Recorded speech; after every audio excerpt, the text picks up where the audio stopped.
کیا آپ نے حضرت حلیمہ کا واقعہ نہیں سنا؟ عزیزان گرامی، کون جانتا تھا حضرت حلیمہ کو؟ کون پہچانتا تھا حضرت حلیمہ کو؟ پیارے آقا علیہ السلام کی تو بدولت تھی جو آج لوگ حضرت حلیمہ کو جانتے ہیں، پہچانتے ہیں۔ مصطفیٰ کریم صلی اللہ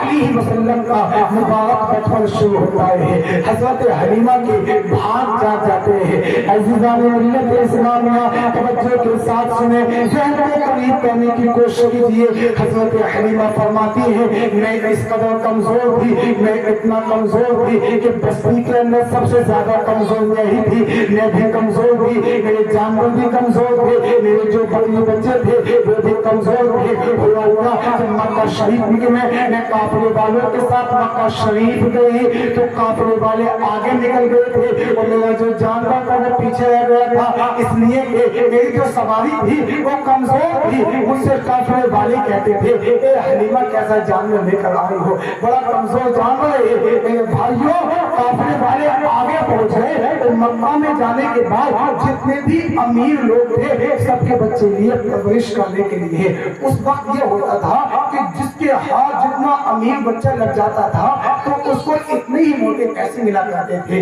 اتنی زیادہ رقم ملا کرتی تھی۔ حضرت حلیمہ لیٹ پہنچی کیونکہ آپ کی جو سواری تھی کمزور تھی، آپ سب سے لاسٹ میں پہنچے، سب سے بعد میں پہنچے۔ لیکن میرے بھائیوں، جب اللہ پاک دینے پر آتا ہے نا تو جناب لاسٹ والے کو اتنا دیتا ہے سامنے والوں کو نہیں ملا کرتا ہے۔ حضرت حلیمہ لاسٹ میں پہنچی تو پتا چلا بچے تو سب خالی ہو چکے ہیں، جتنے بھی لوگ تھے سبوں نے بچے لے لیے ہیں۔ حضرت حلیمہ کو پتا چلا کہ عبد المطلب کے گھر میں پوتا ہے وہ بچا ہوا ہے، آؤ اس کو جا کے لے لیا جائے۔ حضرت حلیمہ جاتی ہے، پیارے آقا علیہ السلام کی مسکراہٹ دیکھتی ہے، میرے آقا مسکرا رہے ہیں۔ حضرت حلیمہ نے جب میرے آقا کا مسکرانا دیکھا حضرت حلیمہ کا دل خوش ہو جاتا ہے۔ حضرت حلیمہ نے اس بچے کو پیارے آقا علیہ السلام کو گود میں اٹھاتی ہے اور لے کر آ جاتی ہے۔ اب وہی جانور جو سب سے پیچھے چل رہا تھا، جب قافلہ چل رہا تھا تو حضرت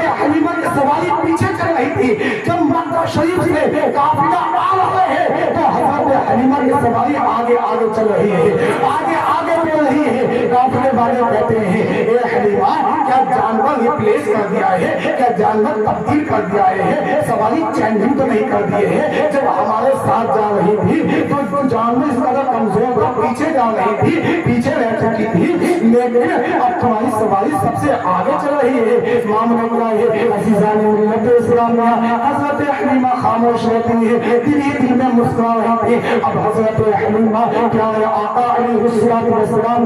اپنے گھر پر لے کر آتی ہے۔ جیسے ہی مصطفیٰ کریم صلی اللہ تعالی علیہ وسلم کو حضرت حلیمہ اپنے گھر پر لے کر آئی ہے تو حضرت حلیمہ کا گھر جگمگانے لگا، سبحان اللہ۔ حضرت حلیمہ کا گھر ویران تھا، میرے آقا کے قدموں کی برکت سے حضرت حلیمہ کے گھر رونقیں ہونا شروع ہو جاتی ہیں۔ محترم سامعین، وہ بکریاں جو دودھ نہیں دے رہی تھی اب آقا کے قدموں کی برکت سے انہوں نے دودھ دینا بھی شروع کر دیا ہے۔ محترم سامعین، بستی والے آ رہے ہیں حضرت حلیمہ کے گھر کو، حضرت حلیمہ کے گھر میں اب رات بھر روشنی ہو رہی ہے، گھر جگمگا رہا ہے۔ جو بستی والے ہیں وہ حضرت حلیمہ کے گھر پر آتے ہیں اور آنے کے بعد کہتے ہیں اے حلیمہ زیادہ امیر بن چکی ہو کیا، زیادہ مالدار بن چکی ہو؟ ہم تو دیکھتے ہیں بڑے سے بڑے امیر کا گھر ہوتا ہے تو جب وہ رات کو سوتا ہے تو لائٹ کو آف کر کے سوتا ہے، چراغ کو آف کر کے سوتا ہے، بجھا کر سوتا ہے، کیونکہ اس زمانے میں چراغ تھے تو لوگ کہتے ہیں اے حلیمہ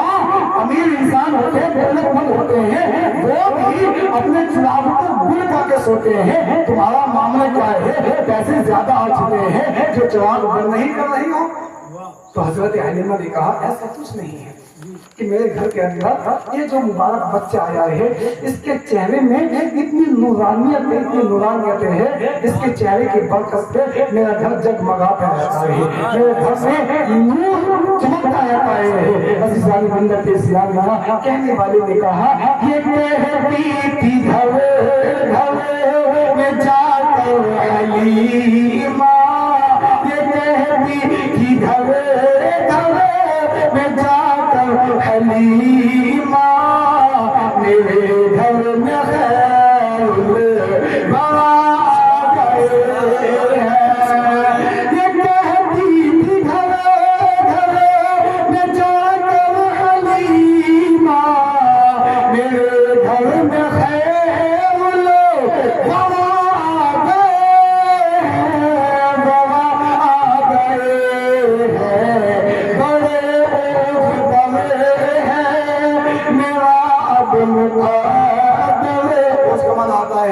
بلندی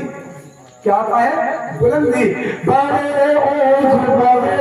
ہیں میرا اب مقدر میرے گھر حبیب خدا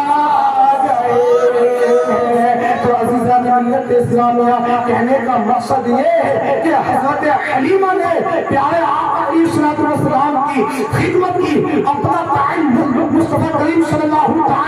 علیہ وسلم سے بنایا تو اللہ پاک نے حضرت حلیمہ کو بلندی عطا فرمائی حضرت حلیمہ کو یعنی اعلیٰ مرتبہ عطا فرمایا وہ میرے بھائیو یہ اصول یاد رکھ لینا کہ جو بھی نبی پاک سے اپنا کانٹیکٹ جوڑتا ہے جو بھی آمنہ کے لال سے اپنا تعلق قائم کرتا ہے تو اللہ پاک اس کو دنیا میں یعنی آباد کر دیتا ہے اور آخرت میں بھی اس کو آباد کر دیتا ہے یعنی جو بھی نبی پاک سے اپنا تعلق قائم کرتا ہے اللہ اس کو دنیا میں بھی خوش رکھتا ہے اور قبر میں بھی خوش رکھتا ہے عزیزان ملت اسلام کا بات آ گئی ہے تو میں آپ لوگوں کو یہ بھی بتاتا ہوا چلتا ہوں اور جو بھی میرے آقا کی بغاوت کرتا ہے میرے مصطفیٰ کی شان میں توہین کرتا ہے میرے آقا کی گستاخی کرتا ہے قسم رب خدا کی وہ دنیا کے اندر ذلیل و رسوا ہو جاتا ہے کیا تم نے وسیم رضوی کا نام نہیں سنا ہے اس کو دنیا جانتی تھی اس کو دنیا پہچانتی تھی اس کے جو اہل و عیال تھے وہ اس سے بڑی محبت سے پیش آیا کرتے تھے لیکن جب اس نے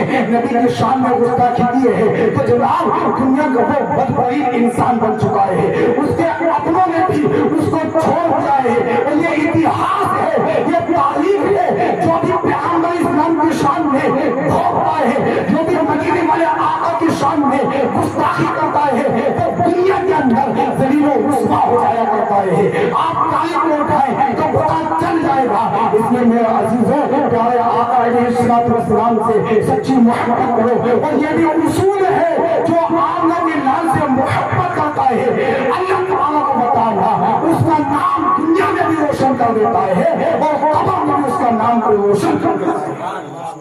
تو محترم سامعین اپنا تعلق پیارے آقا سے قائم کیجیے یہ ہسٹری ہے جناب جو بھی پیارے آقا علیہ السلام کے نام کو کس کو نام کو روشن کرنے کی کوشش کرتا ہے تو اللہ پاک اس کے نام کو روشن کر دیتا ہے اللہ پاک اس کے نام کو بلندی عطا کرتا ہے جو بھی میرے آقا کے نام کو بڑھانے کی کوشش کرتا ہے میرے آقا کی شان بڑھانے کی کوشش کرتا ہے تو اللہ پاک اس کو بلندی عطا فرماتا ہے اس لیے کہنے والے نے کہا ہم کا جو غلام ہو گیا وقت کا امام ہو گیا ان کا جو غلام ہو گیا وقت کا امام ہو گیا ان کا نام لے بجو ہوا ان کا نام لے بجو ہوا اس کا اونچا نام ہو گیا ان کا نام لے بجو ہوا اس کا اونچا نام ہو گیا اسلامیہ کہنے کا مقصد یہ ہے جب تک دنیا میں رہو پیارے آقا علیہ السلام سے محبت کرتے رہو اگر آمنہ کے لال سے محبت کرو گے تو کبھی بھی خسارے میں نہیں رہ سکتے ہو اور یہ بھی آپ لوگ سمجھ لیں دنیا کے اندر کائنات کے اندر اللہ رب العزت نے اپنے محبوب کو سب سے زیادہ حسین و جمیل بنایا ہے سب سے زیادہ خوبصورت بنایا ہے اللہ پاک نے انسانوں کو پیدا کیا کسی کو لمبا پیدا کیا کسی کو لولا پیدا کیا کسی کو